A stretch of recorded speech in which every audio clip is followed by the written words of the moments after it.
அப்படின்னு கேட்டா நிச்சயமாக அதுல ஒரு கேள்விக்குறிதான்.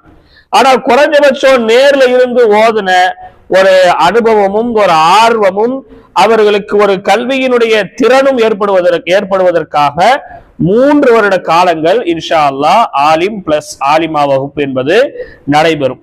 இந்த வகுப்புல முதல் ஜும்ராவிற்கு 10 பாடத்திட்டங்கள் இருக்கிறது. 10 விதமான புத்தகங்களை பாடத்திட்டமாக நாம அமைக்கின்றோம். அதுல முதன்மையாக மீசான், அஜினாஸ், ஜஞ்சானி, அவாமில், ரியாது சாலிஹின், மின்ஹாஜுல் அரபியா பாகம் 1, பாகம் 2, தஜ்வீத், குர்ஆன் ஹிஃப்து, தர்ஜுமா, 10 சஹாபாக்கள் வரலாறு என இந்த 10 பாடத்திட்டங்கள் முதல் ஜும்ராவின் பாடத்திட்டமாக இருக்கு. இரண்டாவது ஜும்ராவுக்கான பாடத்திட்டங்கள் இன்னும் வகுக்கப்படலை. ஏன்னா இனி வரக்கூடிய காலங்கள்ல தான் இரண்டாவது ஜும்ராவினுடைய பாடத்திட்டம்